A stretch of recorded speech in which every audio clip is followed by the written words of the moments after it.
السلام علیکم ورحمۃ اللہ وبرکاتہ۔ سامعین محترم، پیش خدمت ہے علامہ احسان اللہ ظہیر کی تقریر۔ پیشکش عمر ارشد سیالکوٹ، خصوصی تعاون شیخ طارق محمود حافظ آباد۔ آئیے سماعت فرمائیں۔ ونستعينه ونستغفره ونؤمن به ونتوكل عليه ونعوذ بالله من شرور أنفسنا ومن سيئات أعمالنا، من يهده الله فلا مضل له ومن يضلل فلا هادي له، نشهد أن لا إله إلا الله ونشهد أن محمدا عبده ورسوله، أما بعد فإن خير الحديث كتاب الله وخير الهدي هدي محمد صلى الله عليه وسلم، وشر الأمور محدثاتها وكل محدثة بدعة وكل بدعة ضلالة وكل ضلالة في النار۔ أعوذ بالله السميع العليم من الشيطان الرجيم، بسم الله الرحمن الرحيم۔ پھر لوگ عجیب باتیں کرتے ہیں۔ میں نے بہت دفعہ یہ بات کہی ہے کہ جلسے اور کانفرنسوں کے کچھ آداب ہوتے ہیں، اور ان آداب میں سے بنیادی چیز یہ ہوتی ہے کہ یا آدمی مجلس میں اگر بیٹھنے کی استطاعت اور طاقت نہیں رکھتا، بیمار ہے، کوئی پریشانی لاحق ہے، یا ویسے زبان جو ہے وہ چلنے سے نہیں رک سکتی، تو بہتر ہے کہ آدمی مجلس میں نہ آئے، اور اگر تشریف لائے تو پھر دو نیتیں لے کر آنا چاہیے۔ ایک یہ کہ حق کی بات اللہ سننے کی اور اس کو ماننے کی اور اس پر عمل کرنے کی توفیق عطا فرمائے، اور دوسرا یہ ارادہ آدمی لے کر آئے کہ اس مجلس میں شمولیت سے اللہ راضی ہوگا اور اعمال میں نیکیاں لکھی جائیں گی۔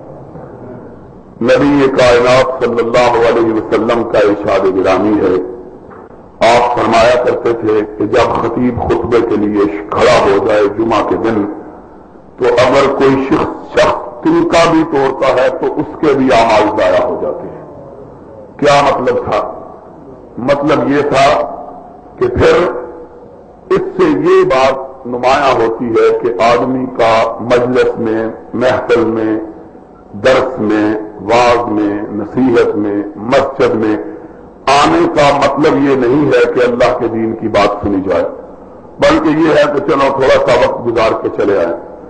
اور اس سے ایک بہت بنیادی چیز جو معلوم ہوتی ہے وہ یہ ہے کہ نبی کائنات صلی اللہ علیہ وسلم نے یہاں تک کہا کہ اگر کوئی کنکری سے کھیلتا ہے تب بھی اس کے اعمال اور اس کا ثواب جو ہے وہ ضائع ہو جاتا ہے۔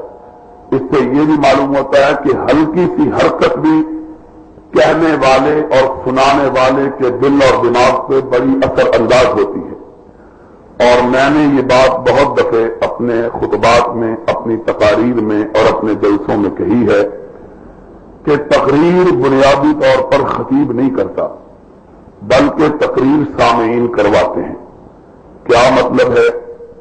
معنی یہ ہے کہ اگر سامعین ذوق شوق کا اور طلب جستجو کا اظہار کریں تو کہنے والے کی طبیعت کھلتی ہے اور جی چاہتا ہے کہ آدمی پوری توجہ اور انہماک کے ساتھ بات کو سمجھانے کی کوشش کرے۔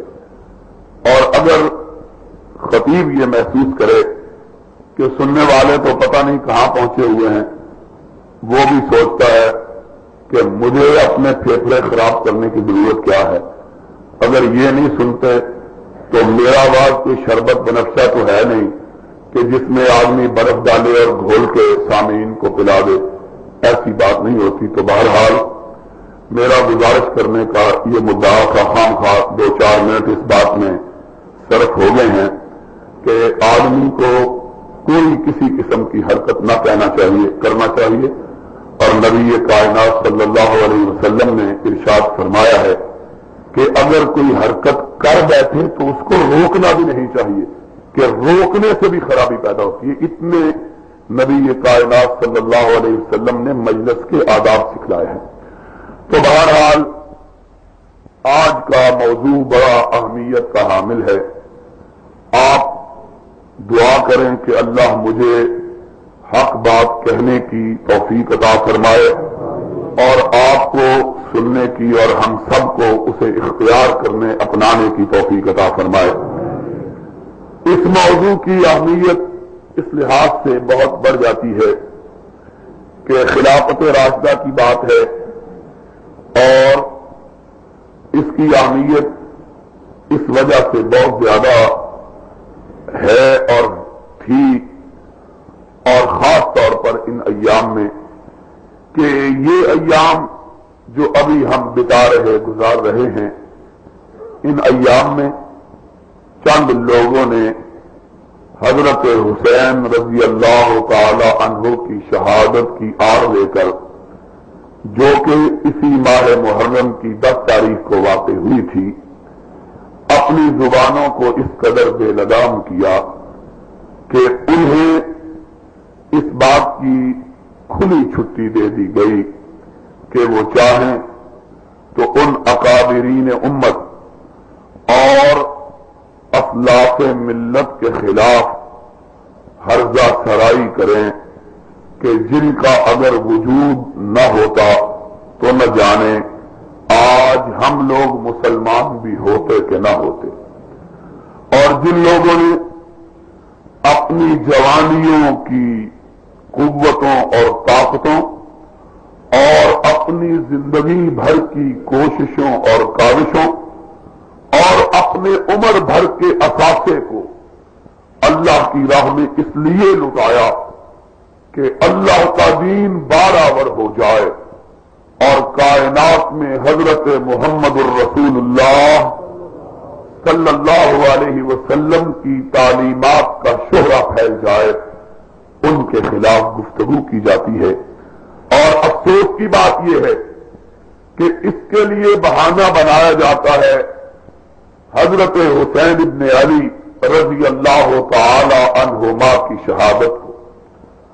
اور حیرانگی کی بات یہ ہے، تعجب کی بات یہ ہے کہ نام لیا جاتا ہے حسین کی شہادت کا، نام لیا جاتا ہے حسین کی شہادت کا، اور مجلسوں میں ذکر ان لوگوں کا کیا جاتا ہے جو نہ تو صرف یہ کہ شہادت حسین میں ان کا کوئی کردار نہیں، انہوں نے کسی قسم کا کوئی اس بارے میں اپنے اعمال اور افعال اور اقوال سے حصہ نہیں لیا، بلکہ ان لوگوں کے خلاف گفتگو کی جاتی ہے جو اس واقعے کے رونما ہونے سے نصف صدی پہلے اس کائنات سے رخصت ہو چکے تھے. حیرانگی کی بات ہے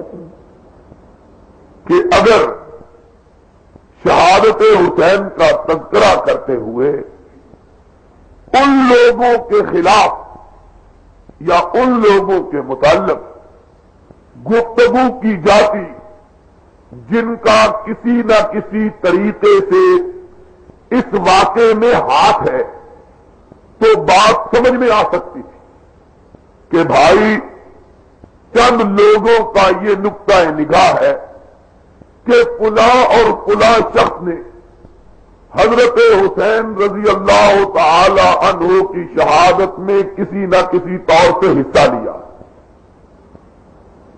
لیکن تعجب بالائے تعجب اور حیرت در حیرت اور افسوس در افسوس کہ ان کا نام تو نہیں لیا جاتا، نام ان کا لیا جاتا ہے جو برسوں پہلے حضرت حسین رضی اللہ تعالی عنہ کی شہادت کے واقعے سے برسوں پہلے اس دنیا ہی سے رخصت ہو چکے تھے، اس دنیا میں بھی موجود نہ تھے. حضرت فاروق اعظم رضی اللہ تعالی عنہ 40 برس پہلے اس واقعے کے 40 برس پہلے اس دنیا سے رخصت ہو چکے تھے. حضرت صدیق اکبر رضی اللہ تعالیٰ 48 برس 49 برس پہلے اس واقعے سے رخصت ہو چکے تھے. حضرت عثمان ذی النورین رضی اللہ تعالی عنہ اس کربلا کے واقعے سے 30 سال پہلے اپنے رب کے پاس جا چکے تھے. طلحہ، زبیر، عبد الرحمن ابن عوف، ابو عبیدہ ابن جراح، سعد ابن ابی وقاص، خالد ابن ولید، حتیٰ کہ امیر معاویہ رضوان اللہ علیہم اجمعین، وہ بھی جب یہ واقعہ رونما ہوا ہے اس کائنات میں موجود نہیں تھے. کوئی بھلا مانس پوچھنے والا نہیں ہے کہ بندگان خدا بیان تو کربلا کا واقعہ کرتے ہو، اس میں ذکر ابو بکر، عمر اور عثمان کا کہاں سے آ گیا؟ اس واقعے میں اور اس واقعے کے تذکرے میں اشرا مبشرہ کی بات کہاں سے آ گئی ہے؟ اس واقعے کے بیان میں نبی محترم رسول معظم سرور عالم صلی اللہ علیہ وسلم کے پاک باز صحابہ کی زندگیاں کیوں معرض بات میں آتی؟ ہمیں کچھ بتلاؤ، کچھ سمجھاؤ. کہ بات تو سیدھی سادی ہے کہ سن 60 کو آج ذرا جی سے بات سنو گے تو میں شاید اللہ توفیق دے دے تو بات سناؤں. بڑا ہی تھکا ہوا، روزانہ جلسے، طبیعت خراب، دن بھر کی مصروفیت، ہمارا عجب حال ہے. رات کو تقریریں نہیں چھوڑتی اور صبح کے وقت جلسے کے لیے طریقے لینے والے نہیں چھوڑتے. اور اگر کسی کو کہہ دو آرام کر رہے ہیں تو ناراض ہو جاتا ہے، کہتا دیکھو جی جب آتے ہیں آرام کر رہے ہوتے ہیں. ان کا مطلب یہ ہے کہ شاید ہم لوگ مشینی انسان جس کو ریموٹ کہتے ہیں وہ ہیں. ہمارے اندر گوشت پوشت کی کوئی چیز نہیں کہ بٹن دباؤ اور وہ چل پڑے، بٹن بند کرو تو بند ہو جائے. تو بہرحال تھکاوٹ کے باوجود میں یہ چاہتا ہوں کہ اس علاقے میں اس موضوع پر شاید بڑی مدت ہوئی ہے، اس موضوع پہ گفتگو نہیں ہوئی، آپ کے مولانا نے تو کی ہوگی، لیکن اگر اللہ توفیق دے تو میرا جی چاہتا ہے کہ آج مسئلہ یہ سمجھا کے جاؤں. اس لیے کہ یہ 20-25 دن بلکہ مہینہ بلکہ 40 دن یہ سارے دن یہی واقعات ریڈیو پر بھی، ٹی وی پر بھی، اخبارات میں بھی، اور کہا جاتا ہے، سیانے کہتے ہیں کہ اگر ایک جھوٹ کو 10 مرتبہ آدمی دوہرائے تو جھوٹ بولنے والے کو بھی یقین ہو جاتا ہے شاید میں سچ ہی بول رہا ہوں. اتنی مرتبہ جھوٹ دوہرایا جائے تو جو خود جھوٹ کو تراشتا ہے، خود جھوٹ کو گھڑتا ہے، اسے بھی کبھی کبھی شبہ ہو جاتا ہے کہ کہیں میں سچی تو نہیں بول رہا. واقعہ یہی ہے، ہر روز جھوٹ جھوٹ جھوٹ، اور جھوٹ اتنا دوہراتے ہیں، اتنا جھوٹ بولتے ہیں کہ آدمی کو حیرت ہوتی ہے کہ نہ سننے والے ٹوکتے ہیں، نہ بیان کرنے والے کو حیا آتی ہے، نہ کوئی عقل کا سوال کرتا ہے کہ چھوڑو دین مذہب کی بات تو چھوڑو، کوئی عقل کی بات ہی بتلا دو کہ عقلی طور پر بھی یہ بات ممکن ہے کہ نہیں ہے. کوئی آدمی اس بات کو سوچنے، سمجھنے، ٹوکنے، روکنے، پوچھنے کے لیے تیار نہیں ہوتا. ہر روز کس سے ابھی مجھے تو خدا نے توفیق ہی نہیں دی ریڈیو سننے کی، اس لیے کہ ریڈیو سننے کا وقت ہی نہیں ملتا. ہم کہاں سنے؟ اور ایک دن ایک جلسے میں جا رہا تھا تو وہ راستے میں انہی دنوں کی بات ہے، اس نے ڈرائیور نے اور جو جلسہ والے آئے تھے ان کا ساتھی تھا، اپنی گاڑی لے کے آئے تو ہم نے ریڈیو لگا دیا کہ، اور میں نے کہا بند کرو. وہ دیکھا تو ایک بڑے عجیب و غریب انداز سے چیخو چلا رہا تھا ایک آدمی، کہنے لگے ذرا سنو صحیح. وہ تقریر کر رہا تھا، کلوا حسین ابن علی آئے میدان میں، تلوار اٹھائی، ادھر یزید کا لشکر، ادھر یزید کا لشکر، ادھر تلوار اٹھائی کشتوں کے پشتے لگ گئے، ادھر تلوار اٹھائی کشتوں کے پشتے لگ گئے، ادھر تلوار اٹھائی لاشوں کا انبار لگ گیا. جدھر دیکھتے ہیں لاشیں ہی لاشیں، اتنی زیادہ لاشیں کہ لاشوں کا پہاڑ بن گیا، پہاڑ اتنی لاشیں. میں پریشان ہو گیا. میں نے کہا مولوی صاحب نے جتنا زور لگا کے بات بیان کیا ایسا معلوم ہوتا ہے کہ 2-4 لاکھ آدمی حضرت حسین نے مار دیے ہیں. تاریخ میں تو یہ بات معلوم ہوتی ہے کہ حضرت حسین کے 72 ساتھی شہید ہوئے اور مخالفوں کے کوئی 12-14 آدمی مارے گئے. یہ اکیلے حضرت حسین نے 1-2-3 لاکھ آدمی مار دیے ہیں. لاشیں کہاں چلی گئی تھی؟ کوئی بندہ پوچھنے والا نہیں ہے, کوئی عقل مند.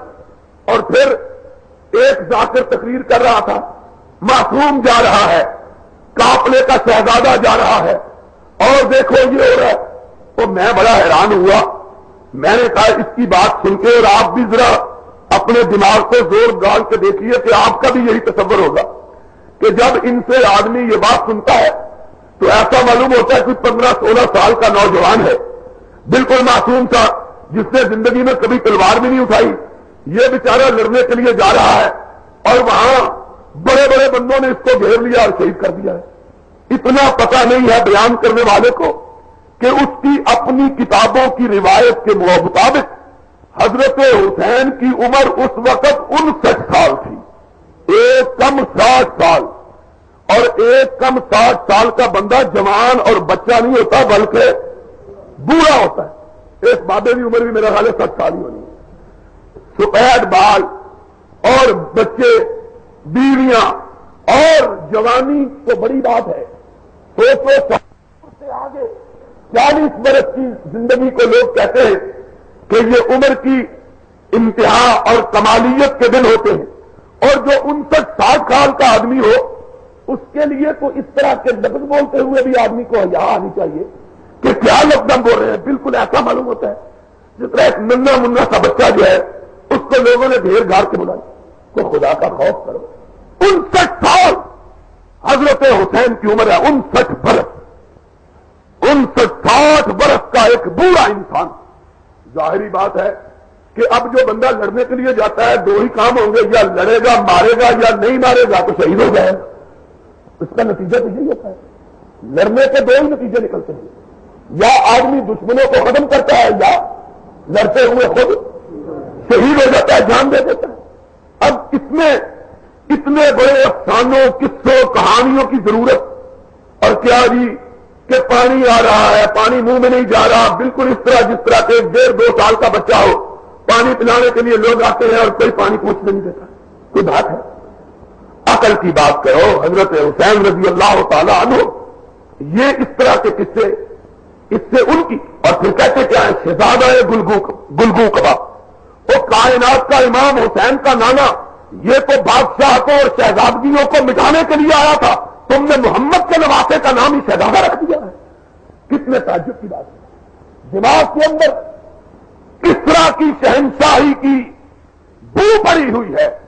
اور جب رسول کے بیٹے کا نام لیتے ہیں تو اس کے لیے بھی وہی لقب استعمال کرتے ہیں کہ جو القاب ان جابروں کے تھے جن کی جابریت اور قہاریت اور فرعونیت کو مٹانے کے لیے اللہ نے محمد الرسول اللہ کو بھیجا تھا صلی اللہ علیہ وسلم.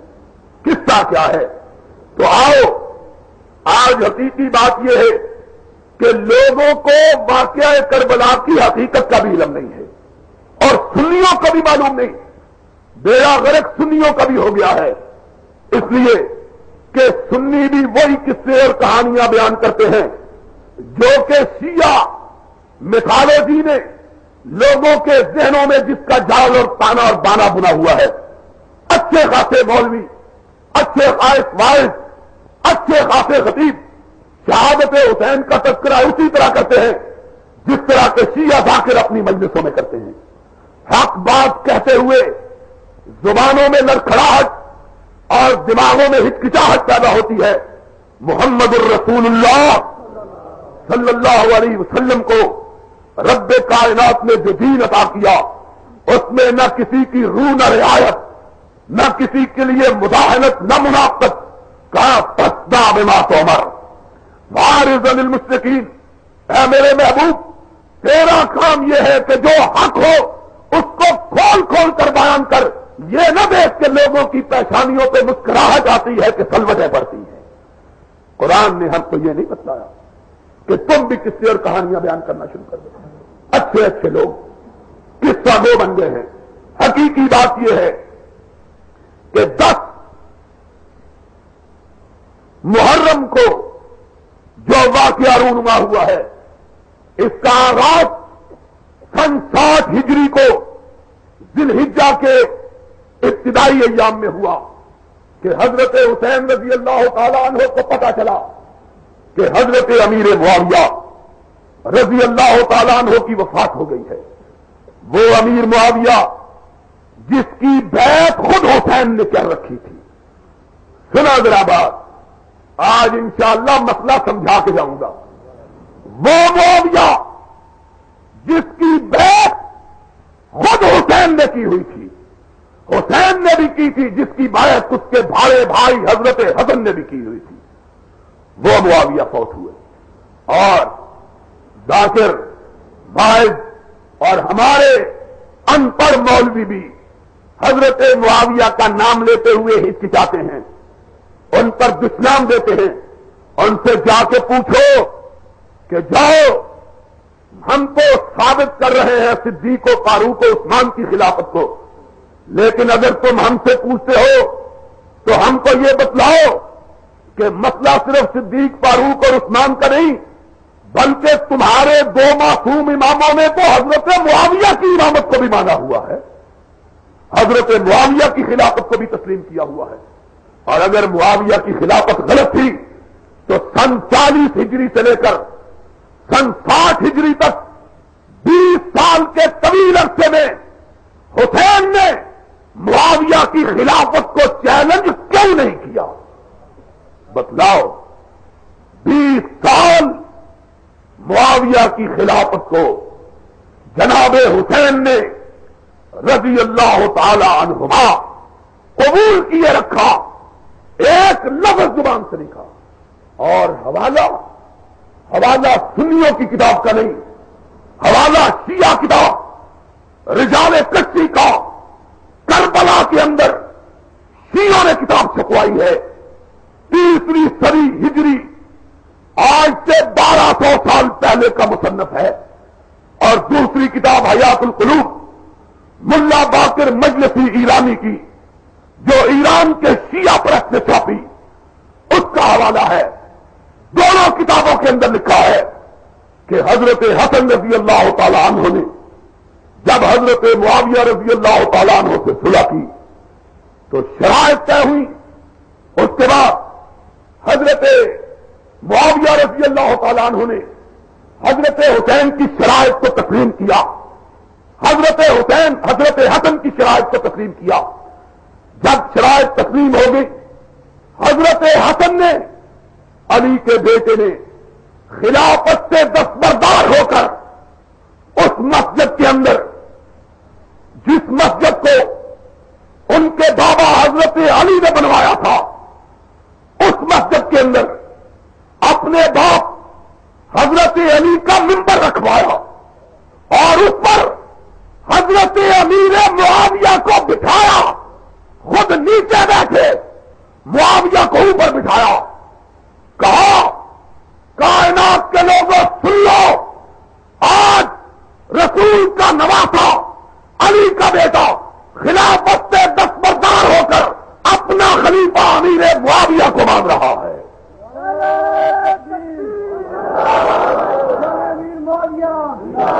یہ حضرت حسن رضی اللہ تعالیٰ عنہ نے کیا۔ اور جاؤ، یہ تمہاری دونوں کتابوں کا حوالہ، خود اکیلے نہیں آئے، حسین کو ساتھ لے کے آئے، حسین کو ساتھ لے کے آئے، اپنی فوجوں کا کمانڈر قیس ابن سعد ابن عمامہ وہ بھی ساتھ ہے۔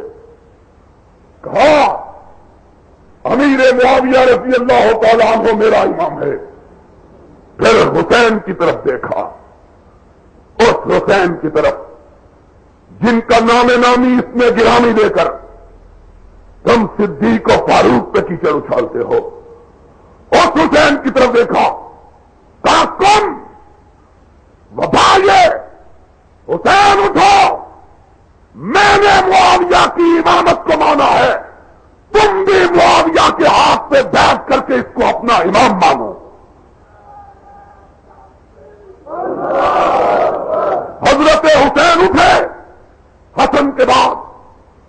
امیر معاویہ کی بیعت کی، پھر اپنے کمانڈر ان چیف کو حکم دیا، اٹھو معاویہ کی بیعت کرو۔ یہ فوجی آدمی تھا، اور فوجیوں کا دماغ ذرا تھوڑا سا بولو موٹا ہی ہوں، انہوں کا بستر چک کے سٹو تو انہوں نے سمجھ آتی اپنے آپ جان میں تیار نہیں ہوں گے۔ کہا، اور آج اسمبلی کے اندر اسلام کا نام لے کر وہ بل پیش کیا گیا ہے جس میں یہ کہا گیا ہے کہ ضیاء الحق اگر اسلام کے خلاف بھی بات کرے تو اس کو دنیا کی کسی عدالت میں چیلنج نہیں کیا جا سکتا۔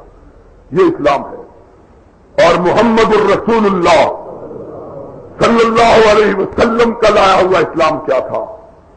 وہ جس کا اظہار صدیق اکبر نے کیا تھا، اذا قمت واستقمت فاعینونی واذا وجدت فقدمونی۔ لوگوں، قرآن و سنت کے مطابق بات کروں تو میری مدد کرنا، قرآن و سنت کے خلاف ہٹ جاؤ تو مجھ کو پکڑ کر میرے سر کو سیدھا کر دینا۔ یہ صدیق کہتا ہے، اور ضیاء الحق صدیق اکبر سے بھی بڑا ہو گیا ہے، معاذ اللہ۔ اور وہ مولوی غیر اختیاری جو اس کے باوجود اس بل کو تسلیم کرنے اور اس پر دستخط کرنے کے لیے تیار، کہا ہے کہ اس بل کو کسی شرعی عدالت میں بھی چیلنج نہیں کیا جا۔ سن لو، ساری کائنات تمہارے بل کو مان لے، خدا کے فضل و کرم سے قرآن و سنت کو ماننے والے اہل حدیث اس بل کو نہیں مانیں گے اور قرآن و سنت کے خلاف کسی آواز کو گوارا نہیں کریں گے، انشاءاللہ العزیز۔ تو بات میں کہہ رہا تھا، کہاں اٹھو بیعت کرو۔ فوجی آدمی تھا، ادھر دیکھا ادھر دیکھا، اب کیا کروں؟ حضرت حسین کی طرف دیکھتا، تیری کتاب کا حوالہ میں کہا کرتا ہوں، انہی کی محفل سوارتا ہوں، چراغ میرا ہے رات ان کی، انہی کے مطلب کی کہہ رہا ہوں، زبان میری ہے بات ان کی۔ جاؤ، اگر کوئی شیعہ دوست کھڑا ہے اسے کعبے کے رب کی قسم ہے، دنیا کے کسی ذاکر سے پوچھے، اگر کوئی ماں کا لال اس حوالے کو غلط ثابت کرے، لاہور میں بیٹھ کر کہتا ہوں، اپنی اس مسجد میں بیٹھ کر کہتا ہوں، منہ مانگا انعام دوں گا، اور اگر حوالہ سچا یا اپنی کتاب کو آگ لگا دے یا اپنے باطل عقیدے کو آگ لگا دے۔ ایک بات کو مان، یا اپنا عقیدہ چھوڑ دے یا اپنی کتابوں کو چھوڑ دے۔ تیری کتابوں کے اندر لکھا ہے کہ قیس ابن سعد ابن عبادہ نے حسین کی طرف دیکھا، کیا کروں؟ معاویہ کھڑا ہے سامنے جس کے خلاف جنگیں لڑتا رہا ہوں، آج اس کے ہاتھ پہ کیسے بیعت کروں؟ حسین کی طرف دیکھا، حسین نے پلٹ کے جواب دیا، تیری کتاب کا حوالہ، تم فبائی فإنہ امامی، اٹھا کے میری طرف کیا دیکھ رہے ہو؟ اور جس کے ہاتھ پہ حسن و حسین نے بیعت کی وہ پوری کائنات کا امام ہے، دنیا کا کوئی شخص اس کی امامت کو مانے بغیر رہ سکتا نہیں۔ قوم فبائی فإنہ امامی، اور جس کو تیرے دو معصوم اماموں نے امام مانا ہے، تو اس کا انکار کرنے کی جرت کیسے کرتا ہے؟ ان کے خلاف کیسے بات کرتا ہے؟ یا سیدھی طرح بات کہہ کہ تجھ کو اس بات کا علم ہے جس کو تیرے اماموں کا علم نہیں تھا، اور تو یا کہہ کہ تو حق پر ہے اور تیرے امام حق پر نہیں تھے، معاذ اللہ۔ پھر وہ عقیدہ عصمت کا باقی رہتا۔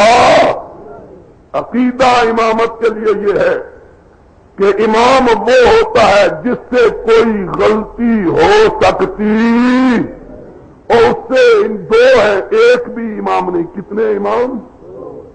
ایک حسن اور دوسرا، دونوں نے بیعت کی۔ تو بات یہ کہہ رہا تھا سن 60 ہجری میں، اور باتیں بتلاؤں تو پھر سن لو۔ آج تعلق کا عالم یہ تھا، آج باتیں کرتے ہیں مروان کی، عبد الملک کی اور حضرت امیر معاویہ کی۔ جاؤ اپنی کتابوں کو اٹھا کے دیکھو، 20 سال حضرت معاویہ رضی اللہ تعالیٰ عنہ نے حکومت کی ہے۔ کتنے سال؟ 20 برس بلا شرکت غیرے حکمران اور خلیفۃ المسلمین اور امیر المومنین رہے ہیں۔ حسین بھی ان کی رعایا اور حسن بھی ان کی رعایا، بس رعایا۔ جا اپنی کتابوں کو اٹھا کے دیکھ، تیرا مرزا عباس کنی منتہی المقال میں ملا باقر مجلسی جلاء العیون میں لکھتا ہے کہ جب تک نمازیں امیر معاویہ کے مقرر کردہ گورنر مدینہ مروان کے پیچھے پڑتے رہے، حسن بھی حسین بھی نمازیں کس کے پیچھے پڑتے رہے؟ امیر معاویہ کے قائم کردہ گورنر مدینہ مروان کے پیچھے۔ آج باتیں کرتے ہیں مروان ایسا اور امیر معاویہ ایسا۔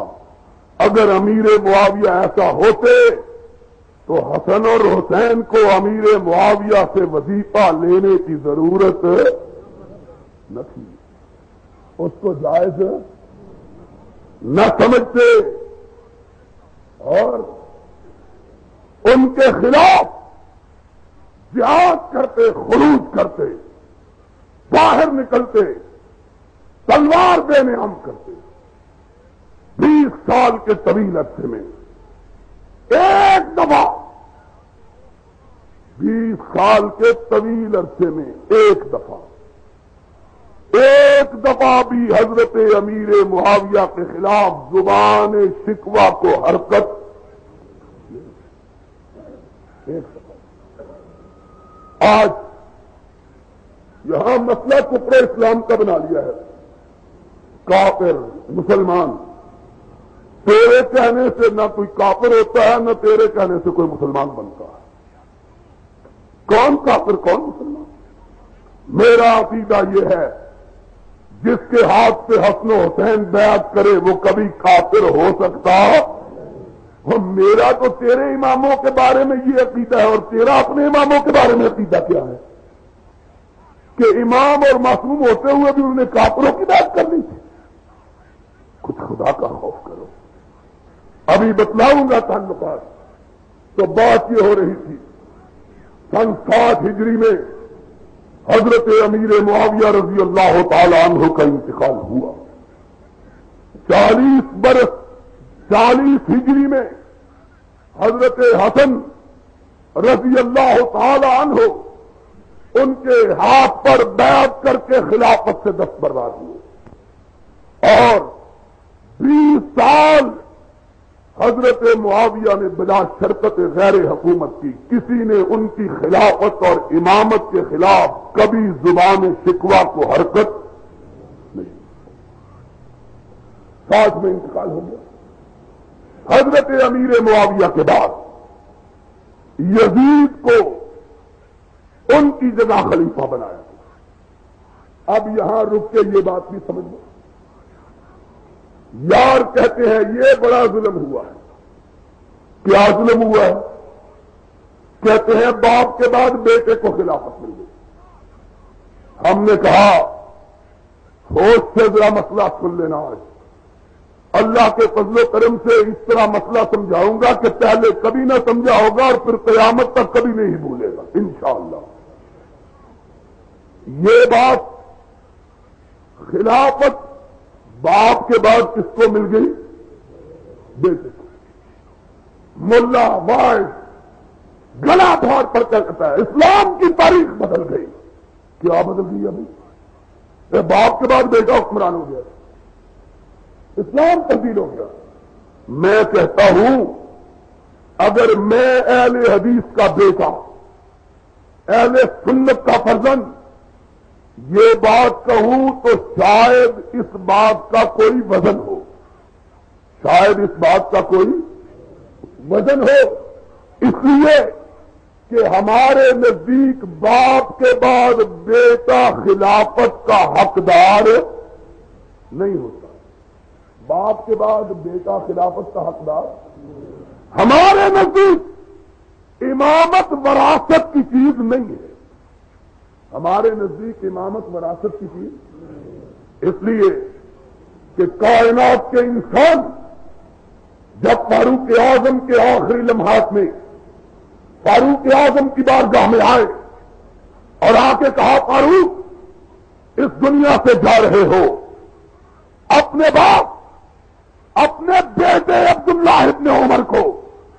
جو سرور کائنات کا صحابی، نبی کے پیچھے نمازیں پڑھنے والا، حضور کی قیادت میں جنگیں لڑنے والا، سرور کائنات کی زبان اقدس نے جس کی تعریف کی ہے، اس کو مومنوں کا امیر بنا دو۔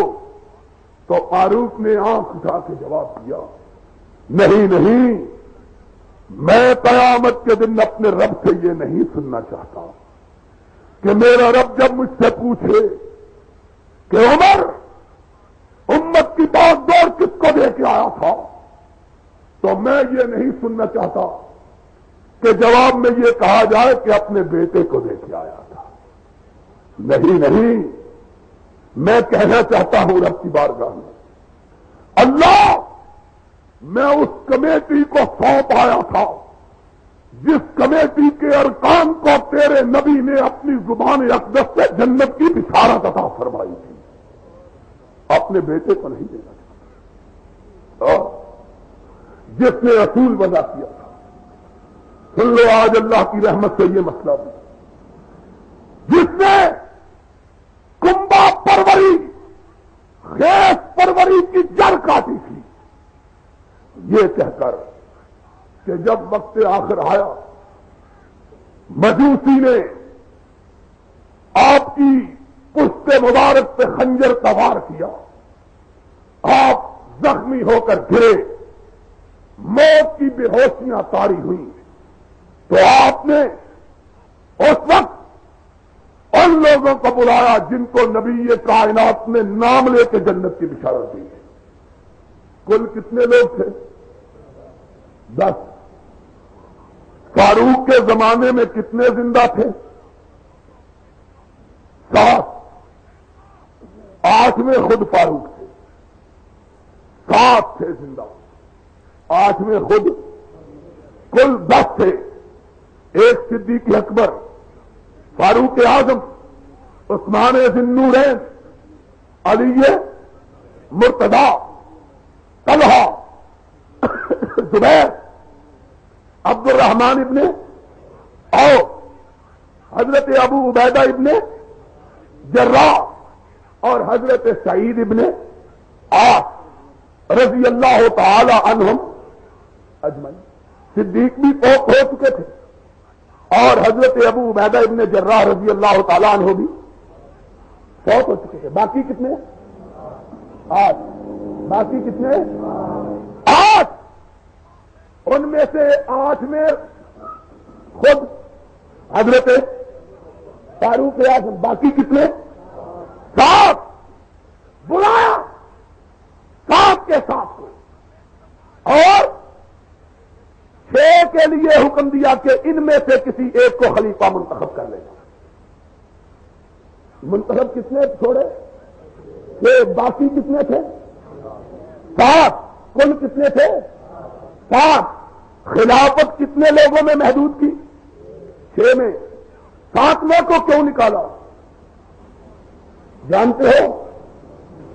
6 کو مقرر کیا، عثمان کو، علی کو، کتنے؟ 2، طلحہ اور زبیر، 4، عبد الرحمان اور سعد ابن ابی وقاص، 6 کو مقرر کیا، 7ویں کو نکال دیا۔ پوچھنے والے نے پوچھا ان 6 کو کیوں مقرر کیا؟ کہا یہ وہ ہے جن کا نام لے کے نبی نے جنت کی بشارت دی ہے۔ رب پوچھے گا امت کی باغ دور کے لیے کن کو مقرر کیا؟ تو میں کہوں گا اللہ ان کو جن کے نام لے کے تیرے نبی نے جنت کی بشارت دی۔ انہوں نے کہا 7واں بھی تو ہے، آنکھوں میں آنسو آ گئے۔ کہا 7واں بھی ہے، کہا اس کو کیوں نہیں رکھا؟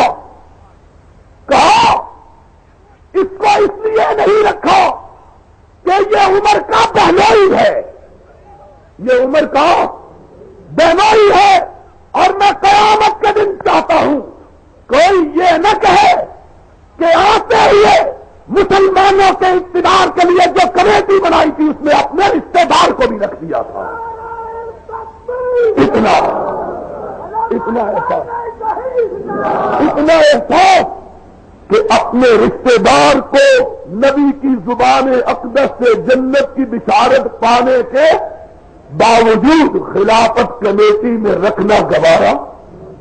ان کو کہتے ہیں خلافت اپنے کنبوں کو دے دے۔ کس کنبے کو دے دے؟ یہ ہمارے نزدیک تو قابل اعتراض ہو تو ہو، تمہیں کیا تکلیف ہے کہ باپ کے بعد بیٹا؟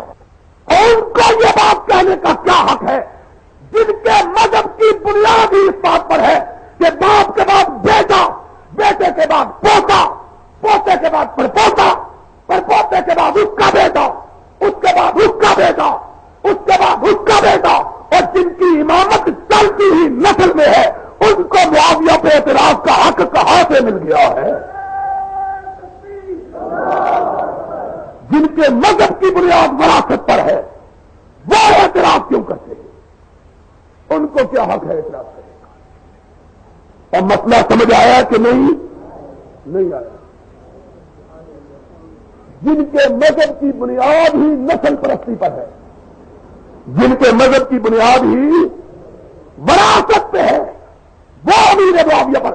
اور اگر امیر معاویہ کے بعد انہوں نے اپنے بیٹے یزید کو خلافت دے کر کسی غلطی کا ارتکاب کیا تھا تو میں تم سے یہ پوچھتا ہوں، ہم سے نہ پوچھو، تم سے یہ پوچھتا ہوں کہ حضرت علی کے بعد پھر ان کے بیٹے حضرت حسن کو کیسے خلیفہ بنایا گیا؟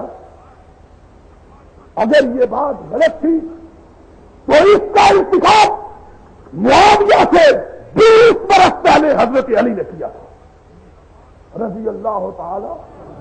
امیر معاویہ نے اپنے بیٹے یزید کو سن 60 میں اپنا ولی عہد نامزد کیا اور حضرت حسن کو حضرت علی نے سن 40 میں 20 سال پہلے۔ اگر یہ بات قابل اعتراض تو یہ عجیب بات ہے کہ کسی شاعر نے شاید اسی لیے کہا ہے ای گناہ ہے اس کے در شہر شما نیز گناہ۔ تمہاری بستی میں ہو تو وہ ثواب اور ہماری بستی میں ہو تو گناہ۔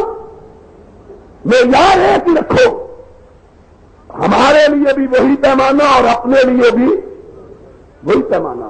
ہم کرتے ہیں اعتراض اس لیے کہ ہمارے نزدیک باپ کے بعد بیٹا خلافت اور امامت کا وارث ہو سکتا، تم کا کیا حق ہے؟ بہرحال یہ بات سمجھنے کے بعد پھر سنو کہ سن 60 میں امیر معاویہ کا انتقال ہوا۔ سن 60 کے آخر میں یزید کو حکمران بنایا گیا اور اس کی خلافت کی بیعت لی گئی۔ اب کیا ہوا؟ جب یزید کی بیعت کے لیے سارے شہروں کے گورنروں کو مراسلہ آیا تو مدینے کے گورنر کو بھی آیا۔ اس نے شہر کے جو سربراہ بردہ لوگ تھے ان کو یزید کی خلافت کے لیے بلایا۔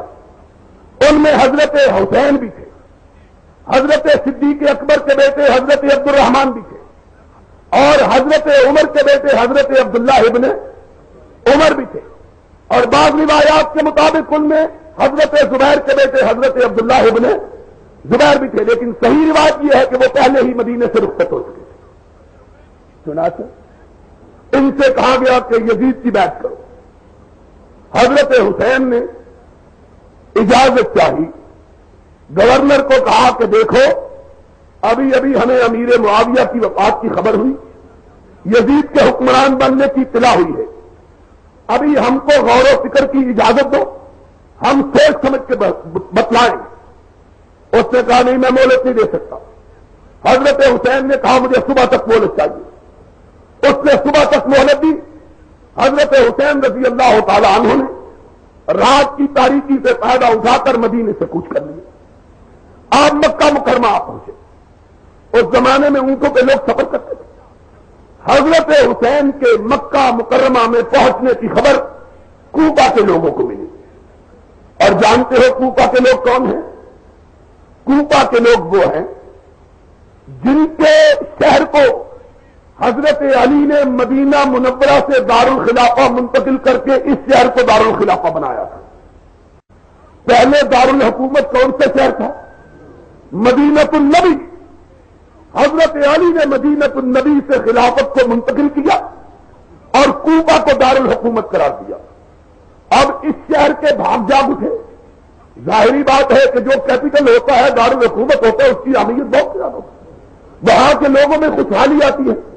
چنانچہ کوفہ کے لوگ حضرت علی کے بہت حامی اور اس بات میں مشہور تھے کہ یہ حضرت علی کی سیاسی پارٹی کے رکن ہیں۔ میں نے جان بوجھ کر سیاسی پارٹی کا لفظ استعمال کیا ہے، اس لیے کہ اس زمانے میں مسلمانوں کے اندر کوئی مذہبی اختلاف موجود نہیں تھا۔ یہ اختلاف جو آج موجود ہے، جس کو کفر اور اسلام کا اختلاف بنا دیا گیا ہے، اس کا وجود حضرت علی رضی اللہ تعالیٰ عنہ کے زمانے میں موجود۔ اس زمانے میں دو سیاسی پارٹیاں تھیں، ایک پارٹی حضرت امیر معاویہ کی حامی تھی اور دوسری پارٹی حضرت علی کی حامی تھی۔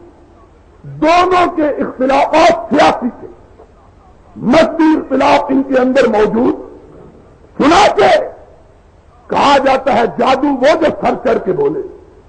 یہ بات میں نہیں کہتا، تیری سب سے مقدس کتاب نہج البلاغہ کے اندر موجود ہے کہ جب حضرت علی ابن ابی طالب رضی اللہ تعالی عنہ اپنے لشکر کو لے کر حضرت امیر معاویہ رضی اللہ تعالی عنہ کے لشکر کے مقابلے کے لیے نکلے تو حضرت علی رضی اللہ تعالی عنہ کے فوجیوں میں سے چند لوگوں نے حضرت امیر معاویہ کے فوجیوں کو گالی دی، برے لفظوں سے یاد کیا۔ حضرت علی نے سنا، جاؤ اٹھا کے دیکھ نہج البلاغہ کے اندر لکھا ہے تیری کتاب۔ حضرت علی نے گالی سنی، فرمایا اللہ تکونوا سبابین، گالی دینے سے رک جاؤ، کوئی آدمی معاویہ کے ساتھیوں کو گالی نہ دے۔ لوگ حیران رہے، تلواریں نکلی، نیزے کھانوں پہ چڑھے ہوئے، تیر کمانوں پہ چڑھے ہوئے۔ ہم نے برے لفظوں سے یاد کیا اور علی نے ٹوک دیا۔ علی نے فرمایا رک جاؤ، کوئی گالی نہ دے، سن لو علی کیا کہتے ہیں۔ یہ تمہارے امام معصوم اول ہیں، اپنا عقیدہ بیان کرتے ہیں۔ فرمایا لا نستزیدہم بایمان ولا یستزیدوننا بایمان۔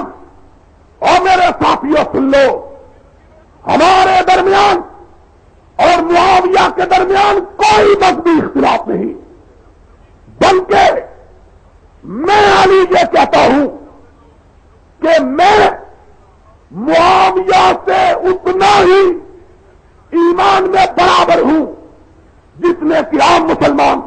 میرے ایمان اور معاویہ کے ایمان میں کوئی فرق نہیں ہے، ہم سب برابر ہیں۔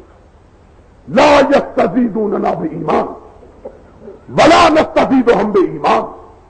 نہ ان کا ایمان ہمارے سے کم ہے، نہ ہمارا ایمان ان سے زیادہ ہے۔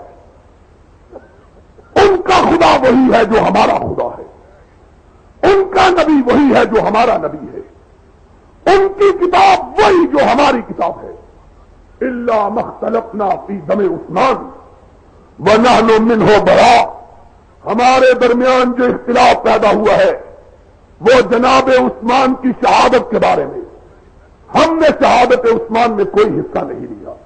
ان کو غلط فہمی ہے کہ ہم نے قاتلوں کو پناہ دے رکھی ہے. اس غلط فہمی کی وجہ سے ہم لڑنے کے لیے آئے، وگرنہ ہمارے نزدیک کفر و ایمان کا کوئی اختلاف موجود. یہ حضرت علی کہہ رہے ہیں. سیاسی پارٹیاں تھے، ایک گروپ کے لیڈر حضرت علی تھے، ایک گروپ کے لیڈر حضرت معاویہ.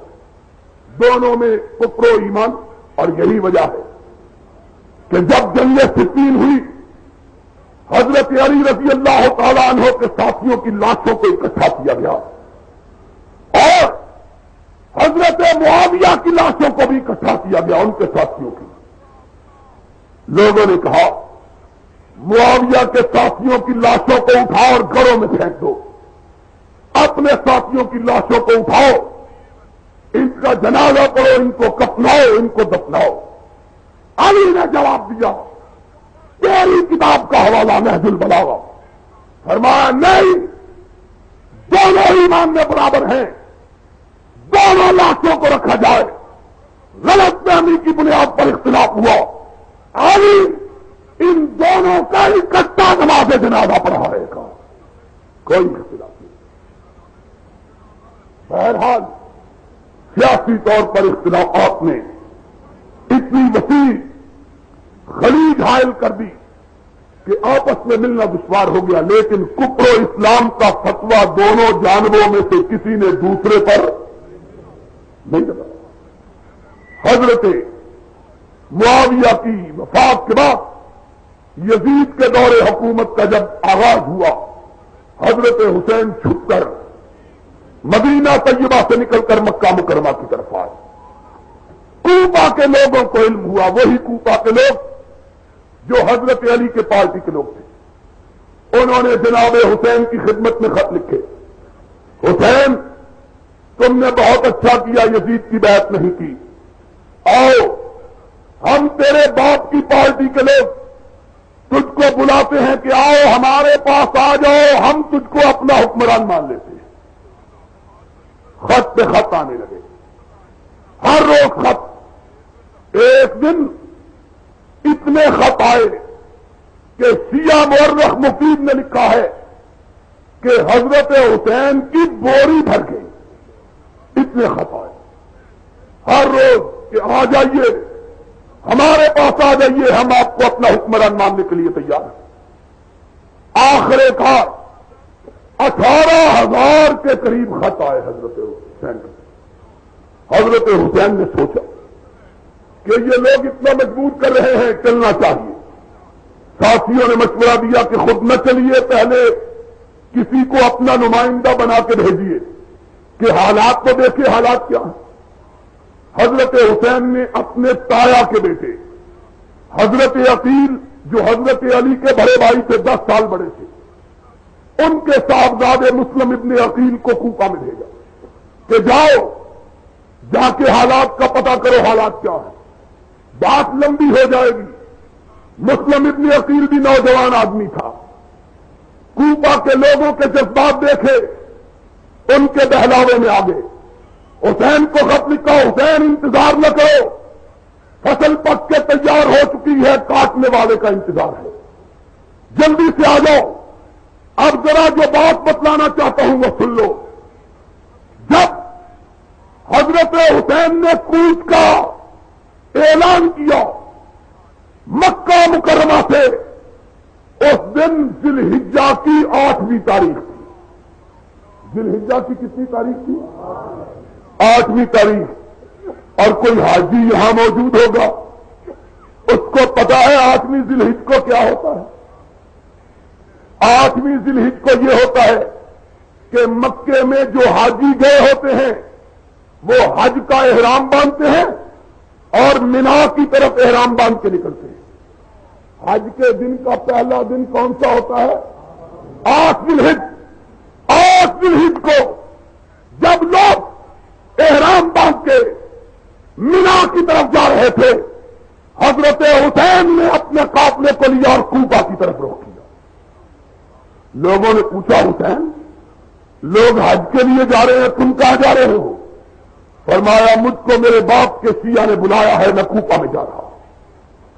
حضرت عبداللہ ابن عباس جو حضرت حسین کے چچا تھے، حضرت علی کے چچا کے بیٹے، ان کو پتا چلا حضرت عبداللہ ابن عباس ان کو 3 مقام حاصل ہیں۔ ایک یہ کہ حسین کے چچا، دوسرا یہ کہ یہ وہ شخصیت گرامی ہے جن کا نام لے کے نبی نے ان کے لیے دعا کی ہے، اللہم علمہ القرآن وفقہہ فی الدین، اللہ عبداللہ ابن عباس کو دین کی سمجھ عطا فرما۔ تیسرا یہ حضرت علی کی فوجوں کے کمانڈر ان چیف رہے ہیں۔ 3 حیثیتیں عبداللہ ابن عباس کو پتا چلا، بھاگے ہوئے آئے، حسین کی اونٹنی کی مہار تھام لی، فرمایا حسین کہاں جا رہے ہو؟ کہا کوفے کے شیعوں نے بلایا ہے۔ فرمایا جن شیعوں نے تیرے باپ سے وفا نہیں کی تجھ سے وفا کیسے کریں گے؟ نہ جاؤ، حسین جانا ہے تو کسی اور جگہ جاؤ۔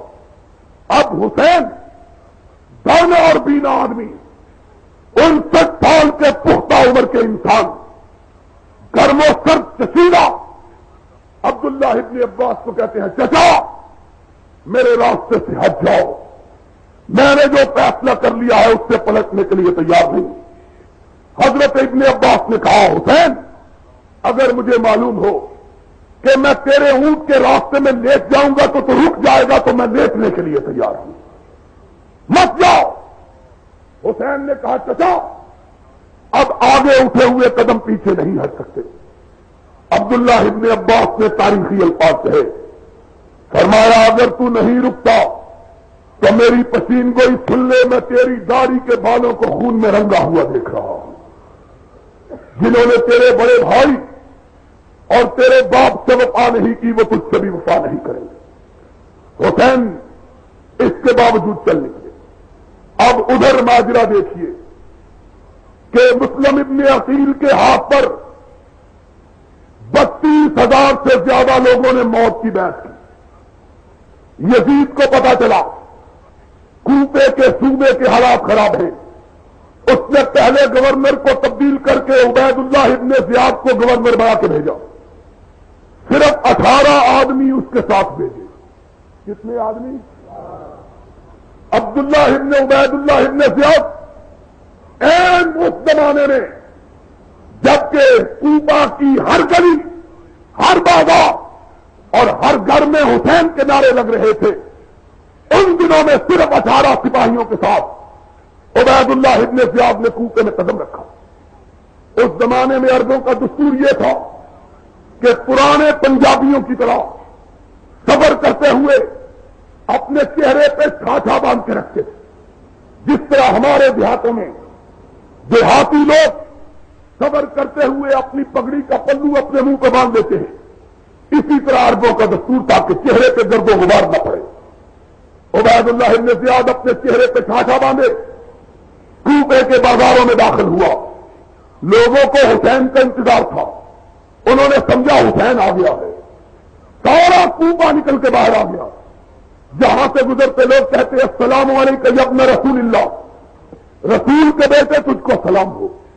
انہوں نے سمجھا حسین آیا ہے۔ جب تک عبید اللہ ابن زیاد اپنے گورنر ہاؤس میں پہنچے 32,000 کے قریب کوفی جمع ہو چکے تھے۔ حضرت مسلم ابن عقیل کو پتا چلا، وہ بھی بھاگے ہوئے آئے کہ حسین آ گئے، ان کو تو پتا نہیں کون آیا ہے۔ گورنر ہاؤس کے پاس جا کر مسلم ابن عقیل پاس، ان کے ساتھی پاس عبید اللہ ابن زیاد نے اپنے چہرے سے اپنے کپڑے کا پلو ہٹایا۔ لوگوں نے دیکھا کہ حسین کی جگہ عبید اللہ ابن زیاد آ گیا ہے۔ اب عبید اللہ ابن زیاد نے گھور کے دیکھا 32,000 شیعوں کو، صرف 18 سپاہی ساتھ، اور پلٹ کے کہنے لگا جس کو اپنی جان عزیز ہو ابھی پلٹ جائے، وگرنہ کبریائی کی قسم میں تمہاری بیویوں کو بیوہ اور تمہارے بچوں کو یتیم کر دوں گا، پلٹ جاؤ۔ اب ذرا سوچنے کی بات ہے، 18 سپاہی، اور وہ زمانہ نہیں تھا کہ پولیس والوں کے پاس جیپیں، بندوقیں اور سین گنے اور آنسو گیس کے آلات اور لوگ بیچارے نہتے، بلکہ وہ زمانہ وہ تھا کہ پولیس والوں کے پاس بھی تلواریں اور عام لوگوں کے پاس بھی، دونوں کے پاس تلواریں، لیکن کوپے والوں کا حال پنجاب کی اس بستی کا سا تھا جس بستی میں ایک چور ایک ڈھانگ لے کے آ گیا، پوری بستی والوں کو آگے لگا لیا، آگے آگے بستی والے پورے بھاگ رہے، پیچھے اکیلا چور بھاگ رہا۔ صبح کو لوگوں نے پوچھا اور تمہاری مت ماری گئی ہے، تمہیں کیا ہو گیا؟ کہیں گے کیا کریں، ہم سارا گاؤں اکیلے اور چور اور لاٹھی دو جنے تھے۔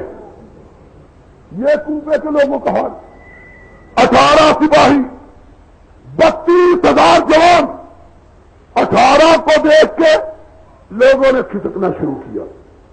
حضرت مسلم ابن عقیل نے پیچھے مڑ کے دیکھا کہ 32,000 میں صرف 3200 باقی رہ گئے ہیں۔ کہا پکڑ لو اس گورنر کو، اس کی بوٹیاں اڑا دو، پکڑ لو۔ عبید اللہ ابن زیاد نے کہا کسی مسلم ابن عقیل کو اندر جلا دی۔ بیٹے نے کھٹ پٹ کی آواز سنی، پوچھا اماں کون ہے؟ بڑھیا کہتی ہے کوئی نہیں کوئی نہیں۔ اس نے کہا مجھے آواز آئی ہے۔ اس نے کہا تیرا وہم ہے۔ بڑھیا چھپاتی ہے، بیٹا انکار کرتا ہے، اصرار کرتا ہے۔ آخر دروازہ کھولا، دیکھا سامنے مسلم ابن عقیل بیٹھا ہے۔ بڑھیا کی آنکھوں میں آنسو آ گیا، کہہ رہی ہے ظالمو، کل تک اس کے نام کے نعرے لگاتے، اس کے ہاتھ پہ بیعت کرتے تھے، آج اس کو مارنے کے لیے دوڑتے ہو۔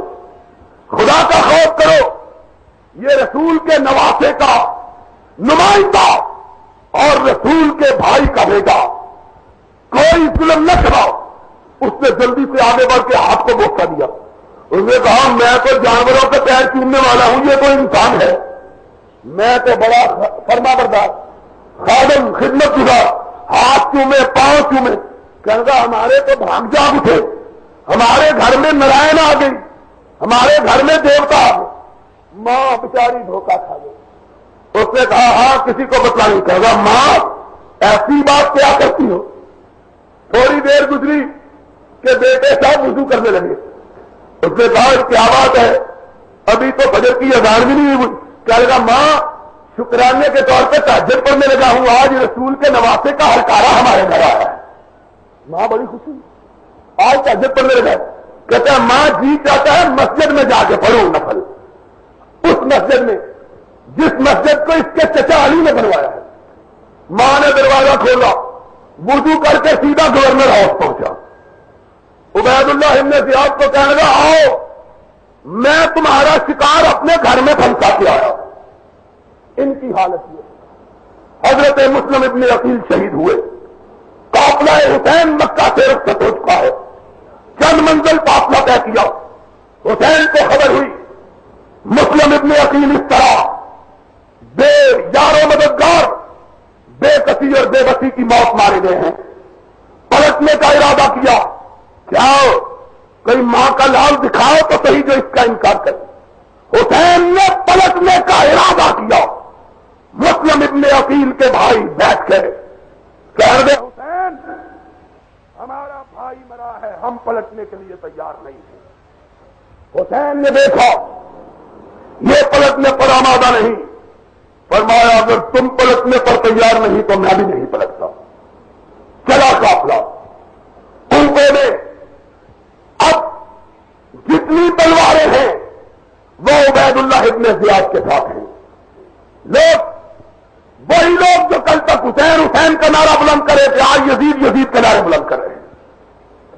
اور ابھی کئی منزل دور کربلا میں نہیں پہنچے، 10 تاریخ کی صبح 10 بجے کہ ادھر سے عبید اللہ ابن زیاد اپنا لشکر لے کے آ پہنچا۔ حسین نے نظر اٹھائی، دیکھا لشکر میں کوئی بھی شامی نہیں، سارے کنبے کے لوگ۔ کہا کیوں آئے ہو؟ کہا حسین تجھ سے لڑنے کے لیے آئے ہیں۔ حسین نے بوری بھری ہوئی خطوں کی اٹھائی، ایک ایک کا نام لیا، تم میں تمہارا فلاں سردار موجود ہے؟ اس نے کہا موجود ہے۔ فرمایا یہ تم ہی نے خط لکھ کے مجھ کو بلایا تھا؟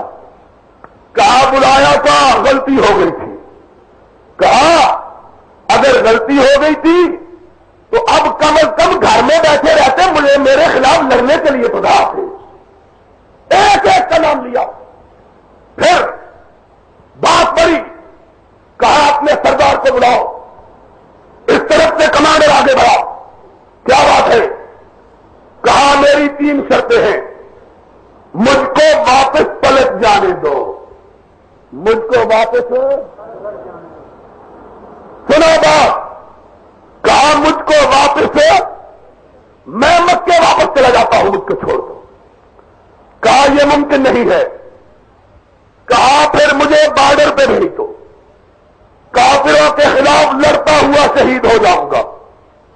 میں کسی حکومت, کسی خلافت سے تعرض نہیں کرتا, بارڈر پہ چلے جاتا ہوں.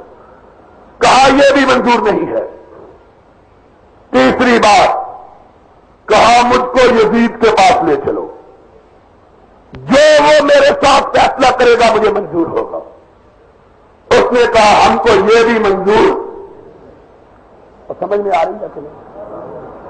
3 مطالبے کوفیوں نے تینوں مسترد کر دیے. اور اسی لیے ہم حسین کی شہادت کو شہادت سمجھتے ہیں. کیوں؟ اس لیے کہ حسین لڑنے کے لیے تیار. اب بولو, اونچی بولتے کیوں نہیں؟ حسین لڑنے کے لیے تیار. مولوی کہتا ہے پشتوں کے پشتے لگا دیے. اس مسجد کی سب سے بھی اونچی لاشیں لگ گئی. لاشیں گئی کہا, کروے فرشتے اٹھا کے لے گئے. آئے کہاں سے گئے کہاں؟ تو خدا کا خوف کرو. حسین کی شہادت اس لیے شہادت کہ حسین لڑنے کے لیے تیار. حسین کو مجبور کیا گیا. حسین نے 3 منصفانہ شرائط تھے. انصاف کی شرط, واپس پلٹ جاتا ہوں, بارڈر پہ چلا جاتا ہوں, یا یزید کے پاس لے چلو, اس سے گفتگو ہوگی, جو فیصلہ ہوگا مجھے. وہ تو شاہ پرست کہتے ہیں نا کہ بادشاہ سے زیادہ بادشاہ پرست میرا ورک کرتے ہیں. بادشاہ سے زیادہ بادشاہ.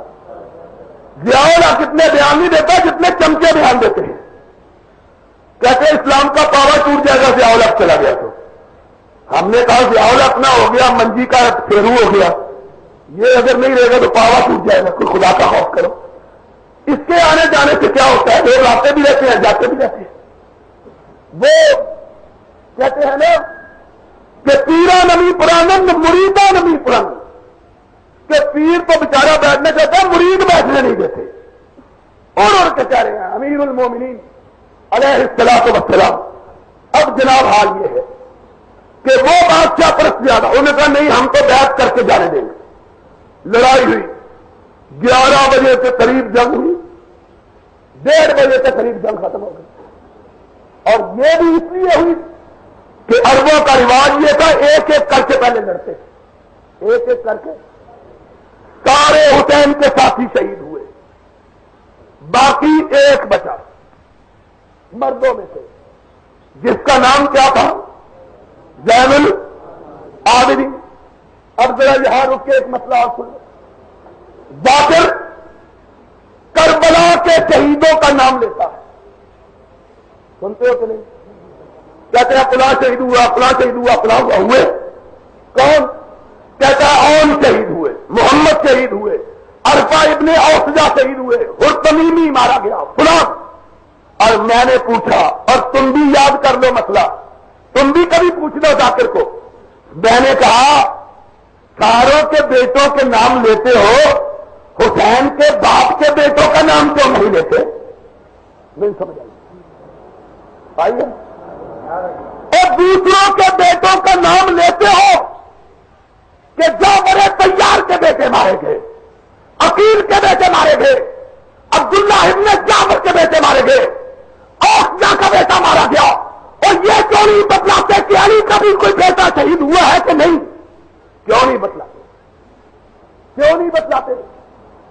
ساری دنیا میں ایک کتاب, دعویٰ سن لو, ساری دنیا میں ایک کتاب, ساری دنیا میں ایک کتاب بھی ایسی نہیں جس میں کربلا کا واقعہ بیان ہوا ہو اور اس میں علی کے بیٹوں کا نام درج نہ ہو. دنیا میں ایک کتاب بھی ایسی نہیں جس میں کربلا کا واقعہ لکھا گیا ہو اور علی کے بیٹوں کا نام نہ لکھا گیا. مالی ہر ایک کا نام لیتا ہے, علی کے بیٹوں کا نام نہیں لیتا. کیوں نہیں لیتا؟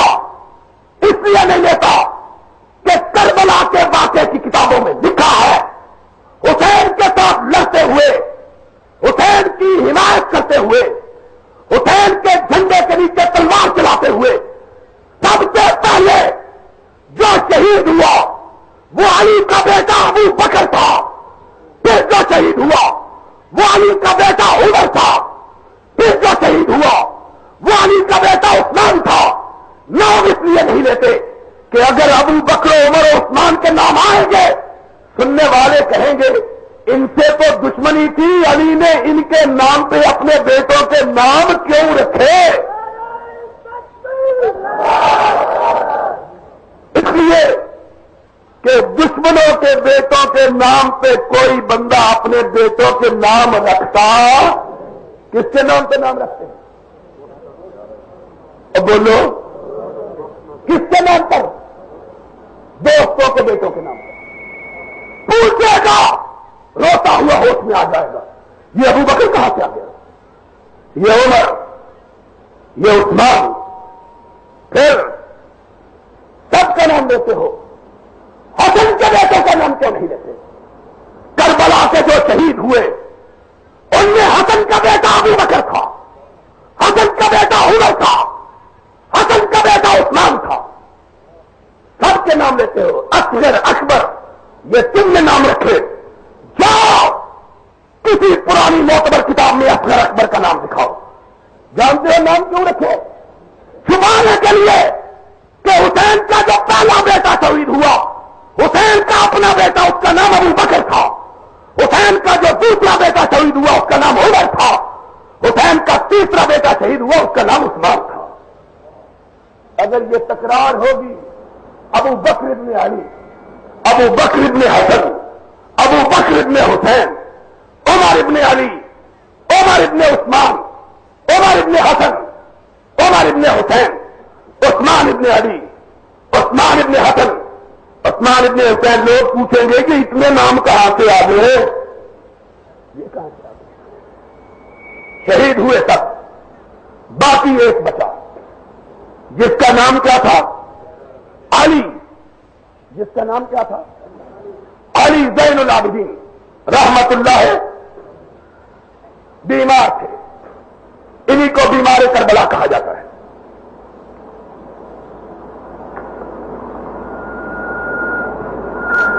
اونٹ پر محمل میں کجاوے پہ ان کو لادا گیا.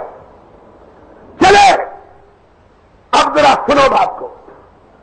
کوفہ کے بازاروں سے گزرے, کتاب تیری تاریخ یعقوبی شیعہ کی.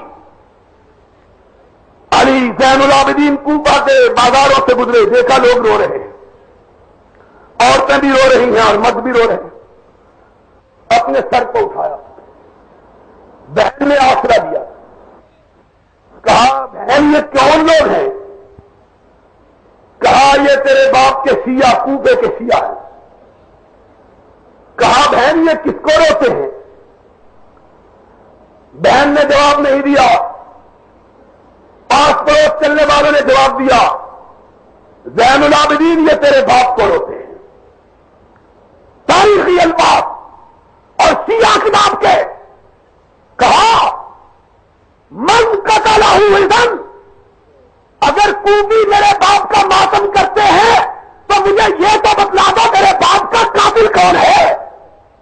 خود قتل کیا, خود رو رہے ہیں, خود مارا, خود شہید کیا, خود ماتم. من قتلہ اذن, اگر یہ میرے باپ کے قاتل نہیں تو میرے باپ کے قاتل کہاں سے آئے تھے؟ انہوں نے دیکھا کہ ان پر وہ تہمت لگی جو قیامت تک ان کی دھوئی جا سکتی. خود بلایا خود مروایا، خود بلایا خود مروایا۔ انہوں نے سوچا اب کیا کیا جائے، اس تہمت کو دور کیسے کیا جائے؟ کہنے گے ہم نے نہیں مروایا، کہنے گے ہم نے، کس نے مروایا؟ کہنے گے ابو بکر نے۔ ہم نے نہیں مروایا، کس نے مروایا ہے؟ ابو بکر نے رضی اللہ تعالی۔ ہم نے نہیں مروایا، عمر نے مروایا ہے رضی اللہ تعالی۔ ہم نے نہیں مروایا، عثمان نے مروایا ہے رضی اللہ تعالی۔ پوچھنے والے نے پوچھا اہم کو، کربلا کے واقعے سے 50 40 30 برس پہلے یہ لوگ تو رخصت ہو چکے، انہوں نے کیسے مروایا؟ کچھ سمجھ آ رہی ہے بات؟ یار نہیں سمجھ آ رہی تو جان چھوڑو پھر۔ آ رہی ہے؟ کتنی دیر تک آئے گی؟ کیوں بھائی سننا چاہتے ہو بات کہ نہیں؟ پچھلے ستے میرے میرا خیال ہے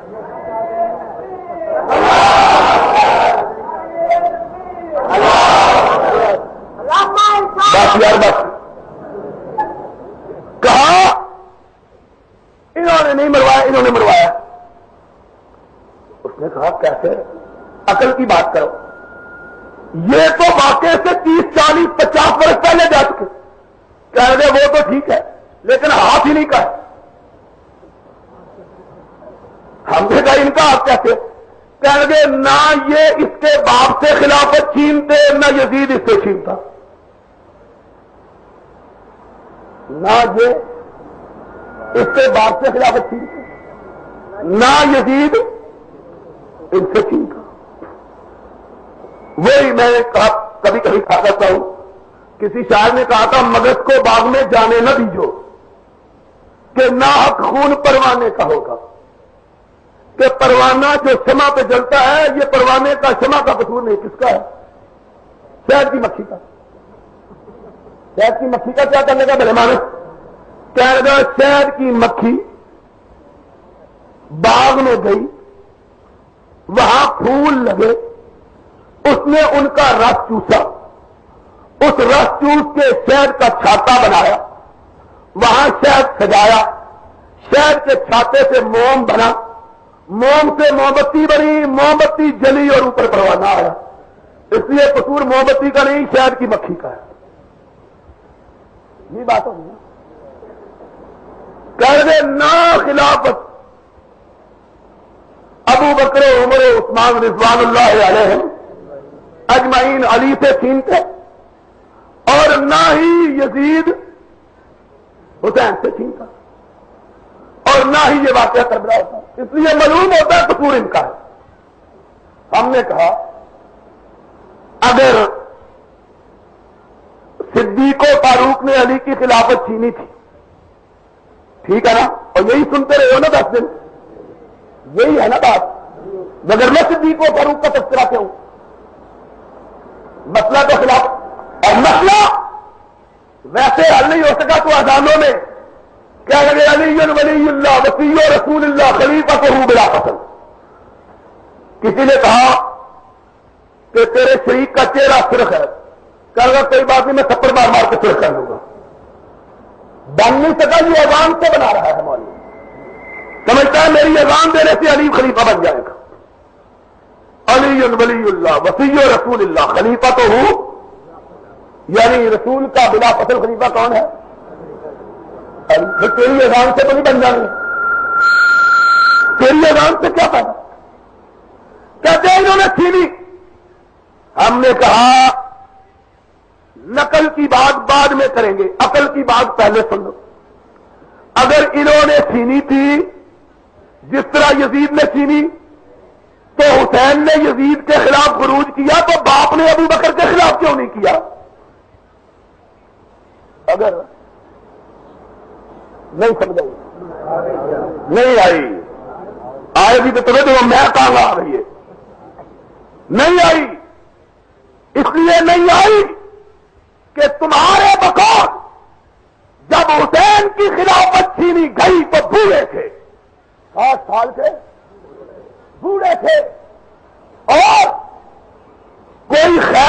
پہلے فتح نہیں کیا تھا، کسی بدر میں جوہر بھی نہیں دکھائے تھے، کسی مرحب کو قتل بھی نہیں کیا تھا، ذوالفقار بھی ان کے پاس موجود نہیں تھی، اور قلعہ خیبر کا 200 من دروازہ بھی اپنے ہاتھ سے نہیں اکھاڑا تھا، نہیں نہ کیا تھا یہ کچھ بھی۔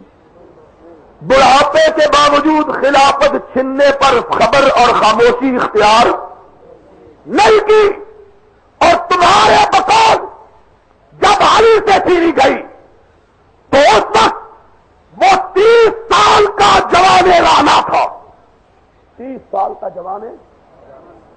اگر بوڑھا خروج کر سکتا ہے تو جوان نے کیوں نہیں کیا؟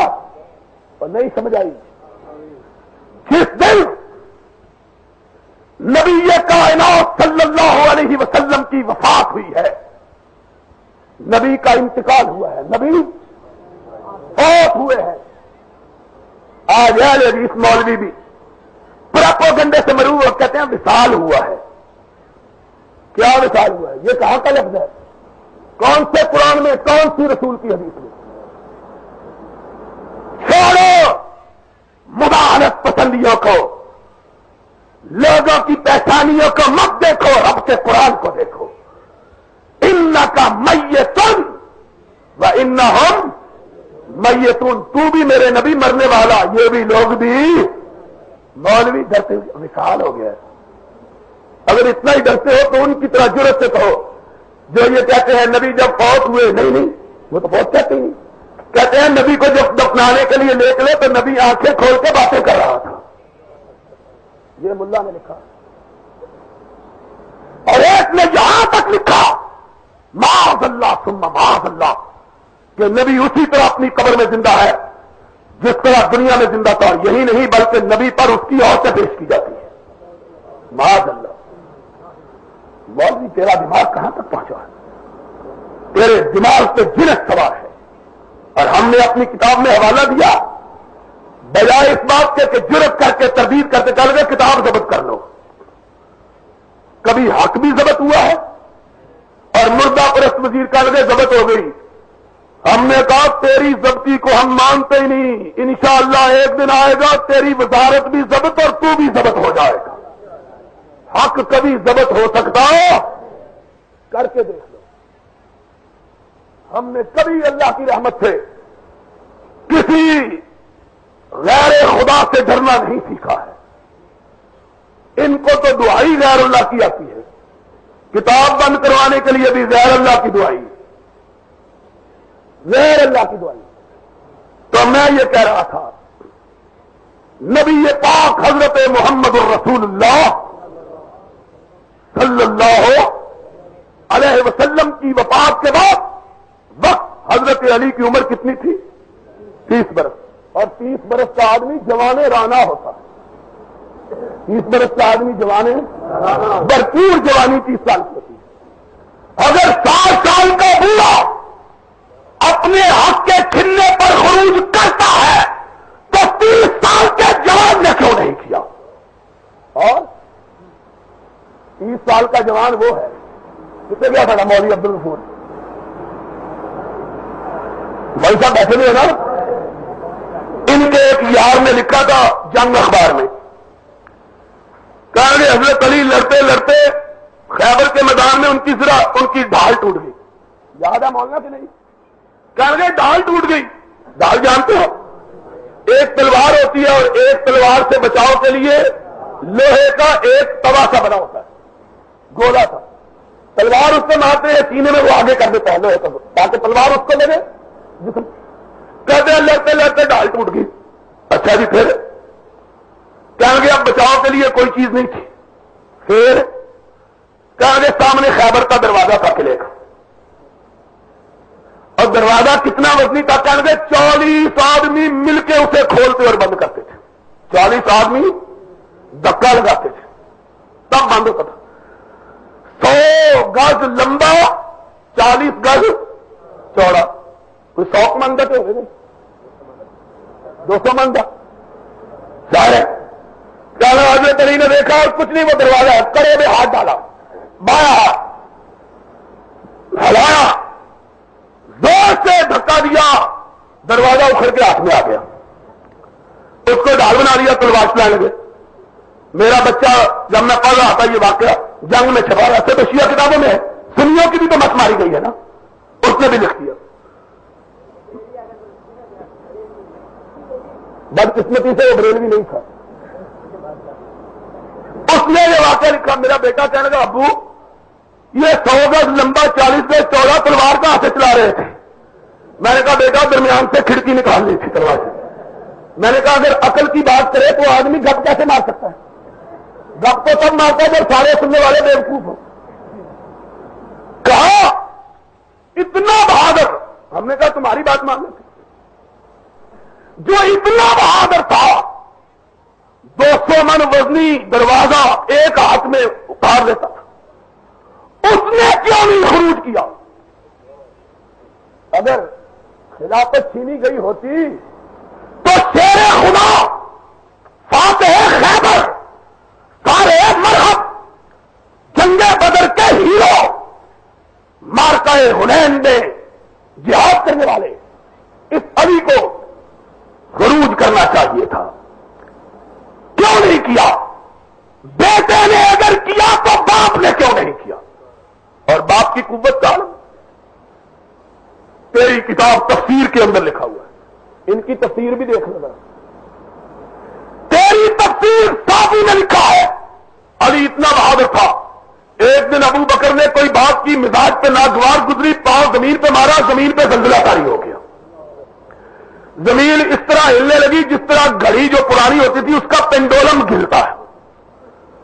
مدینے کی بستی اوپر سے نیچے اور نیچے سے اوپر، حضرت ابو بکر کا رنگ اڑ گیا، اڑنا ہی چاہیے تھا کہ نہیں؟ زمین اوپر سے نیچے۔ حضرت ابو بکر نے ڈرتے ڈرتے عمر کو کہا عمر علی دے گوڈے بھر لے، نیچے آج ساری کائنات تباہ ہو جائے۔ آدھا منٹ اور گزر گیا، ساری کائنات میں کوئی مرد بھی زندہ باقی۔ حضرت عمر نے گوڈے پکڑ لیے، علی جان دو، معاف کر دو۔ حضرت علی نے دیکھا کہ اللہ میری قوت کا پتہ چلا، کہیں گے معافی دے دو۔ حضرت علی نے پھر پاؤں مارا، زمین پہ سکتہ طاری ہو گیا، اذا زلزلت الارض زلزالہا۔ اس آیت کے نیچے لکھا ہوا تفسیر صافی، جو اتنا طاقتور تھا کہ اس کے زمین پہ پاؤں مارنے سے زمین پہ زلزلہ طاری آ جاتا تھا، اس کا حق چھینا گیا تو اس نے خروج کیوں نہیں کیا؟ بولو، اس نے خروج کیوں نہیں کیا؟ اگر یہی بات تھی خروج کرتے۔ بلکہ یہی نہیں، آج ذرا ایک مسئلہ یاد کر لینا، اپنے گروہ میں باندھ لینا، رب کائنات کی قسم ہے، ایک مسئلہ یاد کر لو، ساری کائنات کے روسیا اکٹھے ہو جائیں، اللہ کے فضل و کرم سے مل کر اس کا جواب نہیں دے سکتے۔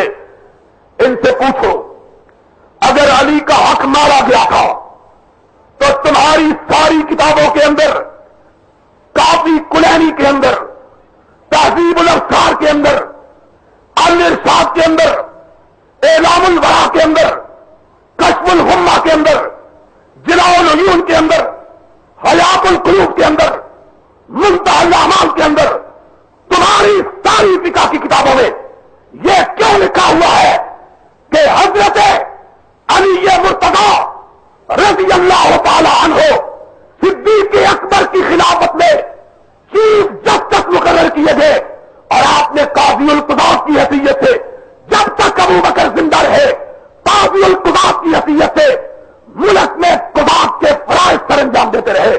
بتلاؤ، اگر علی کا حق چھینا گیا تھا تو حق جس نے چھینا تھا اس کا عہدہ علی نے قبول کیوں کیا؟ اس کا عہدہ علی نے قبول، اب بولو، آج ہم جیسے فقیر لوگ، ہم جیسے غریب لوگ، ناتواں کمزور لوگ، سنا آج بات، کبھی میں نے تقریر میں اپنی بات نہیں کہی ہے، لیکن مسئلے کو سمجھانے کے لیے کہتا ہوں، ہم جیسے کمزور لوگ، اخباروں میں پڑھا سی آئی ڈی والے ہماری جائیداد ضبط کی گئی، جس کوٹھی میں رہتا ہوں اس کو ضبط کیا گیا،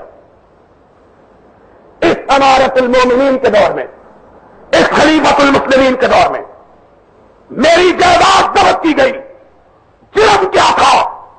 جرم یہ تھا کہ میں چاپرانہ، غاصبانہ اور آمرانہ حکومت کو اسلامی ماننے کے لیے تیار نہیں ہوں۔ عہدوں کی پیشکش ہوئی، اگر اندھے رعیت حلال کمیٹی کے ممبر اور چیئرمین بن سکتے ہیں، ہم کو کون سی بات نہیں مل سکتی تھی؟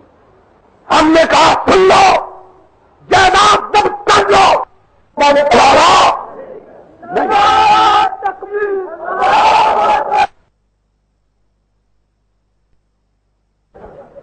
تو میں یہ کہہ رہا تھا، سن لو آخری حوالہ، آخری حوالہ ذرا جی کھول کے سنو، کان کھول کے۔ کہتے ہیں خلافت، مسئلہ خلافت، کہتے ہیں جناب اگر صدیق و فاروق و عثمان نہ چھینتے تو یزید کو بھی چھیننے کی جرت۔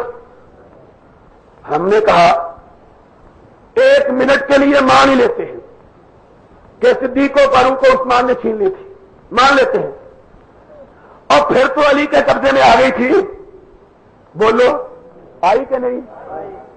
اور سن 35 ہجری میں آئی کہ نہیں واپس؟ پھر حضرت علی کے حصے میں آئی، اور پھر کیا ہوا جب گھر میں آ گئی؟ پھر اٹھا کے معاویہ کو کیوں دے دیا تھا؟ ایک بات، اور دوسری بات سن لو، اگر انہوں نے خلافت چھینی ہوتی، تمہارے 6 شیعہ مورخوں نے لکھا ہے، مسعودی نے مروج الزام میں، یعقوبی نے تاریخ میں، اربلی نے کشف الغمہ میں، انہوں نے لکھا کہ حضرت عمر نے اپنے دور خلافت میں 4 مرتبہ حضرت علی کو اپنا قائم مقام سربراہ بنایا تھا حکومت کا۔ کتنی مرتبہ؟ 4 مرتبہ۔ خود سفر پہ گئے، قائم مقام صدر کس کو بناتے گئے؟ حضرت، اگر حضرت علی کی غصب ہوئی ہوتی تو پھر ضیاء الحق نو کرو، ہاں سانو ایک دن قائم مقام بنا کے دیکھے ذرا، ایک دن بس دیکھ لیتا، یہ اگر قریب آ گیا ساڈا نام ہٹا دئیے۔